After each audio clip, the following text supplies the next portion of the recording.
अस्सलाम वालेकुम dear students. आज हम जो प्रैक्टिकल परफॉर्म करने जा रहे हैं फार्माकोग्नोसी का, वो आइडेंटिफिकेशन ऑफ क्रूड ड्रग है। ठीक है, तो इसमें पहले नंबर पे मैंने उन दो ड्रग्स को सिलेक्ट किया है जो कि अमूमन एक दूसरे से मिलती जुलती हैं और स्टूडेंट्स उसमें कंफ्यूज हो जाते हैं अक्सर।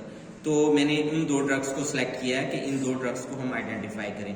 तो ये ड्रग्स आपके सामने पड़ी हैं। इसमें एक ड्रग है जो कि फिजिकल अपीयरेंस में अगर हम देखें तो इसका साइज कंपैरेटिवली छोटा है दूसरी ड्रग से। ठीक है, और अगर हम इसकी फिजिकल अपीयरेंस देखें तो ये बहुत ही बारीक फ्रूट है ड्रग का, और इसके ऊपर माइनर सी लाइनिंग है आप। और अगर हम इसकी स्मेल देखें तो काफ़ी पंजेंट इसकी स्मेल है। तो ये हमारे पास है कैरावे, जिसे हम सिनोनिम के तौर पे जीरा भी कहते हैं। ठीक है, और दूसरी ड्रग जो है हमारे पास, ये अगर हम इसे देखें तो ये साइज में थोड़ी बड़ी है और इसके ऊपर ज़रा लाइनिंग जो है वो डीप लाइनिंग है इसके अंदर।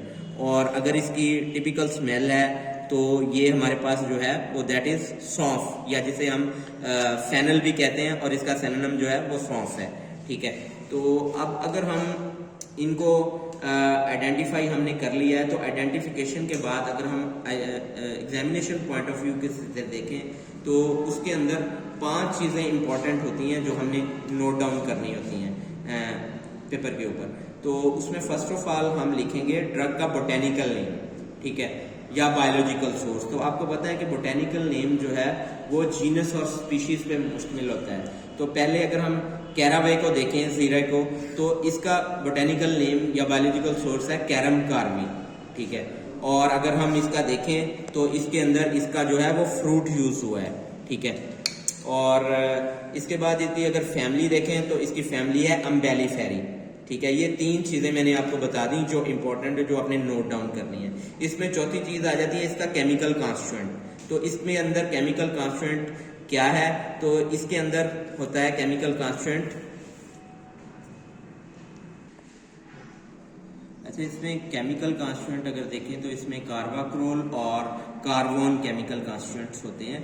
ठीक है, और अगर हम इसके यूजेस देखें तो कहाँ कहाँ यूज हो रहा था, तो ये डिफरेंट फ्लेवरिंग एजेंट के तौर पे यूज होता है जहाँ पे हम फ्लेवर दे रहे होते हैं। ठीक है, और फिर ये carbonated as a digestive use होता है। ठीक है, और हाजमेदार भी जिसे कहते हैं। फिर इसके अलावा एक्सपेक्टोरेंट के तौर पे यूज होता है, जो कि खसूसन प्रोटेक्टिव कफ, जैसे बलगमी खांसी होती है तो उसको ट्रीट करने के लिए यूज हो रहा होता है।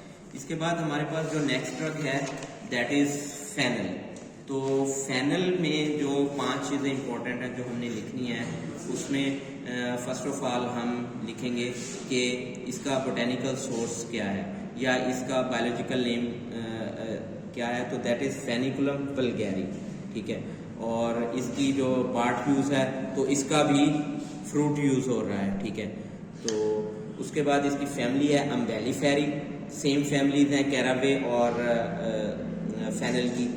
और इसके केमिकल कॉन्स्टिट्यूएंट देखें तो इसमें एनीथोल और फेनकॉन केमिकल है। इसके बाद फेलेड्रिन भी होता है इसके अंदर। तो इसका अगर हम देखें टेस्ट, तो अमूमन जो इसका स्वीटिश टेस्ट होता है। तो यूजेस में अगर देखें तो इसका फ्लेवरिंग एजेंट के तौर पे यूज होता है। उसके साथ साथ ये कार्बोनेटिव एज अ डाइजेस्टिव, यानी डाइजेशन को इंक्रीज कर रहा होता है। और फिर क्या स्टोमिक में यूज हो रहा होता है, स्टोमिक पेन, जहाँ पेट दर्द वगैरह होता है वहाँ पे इसको दिया जाता है। और उसके साथ साथ फिर ये एज अ एक्सपेक्टोरेंट के तौर पे यूज होता है, स्पेशली कफ सिरप्स के अंदर यूज होता है। Thank you.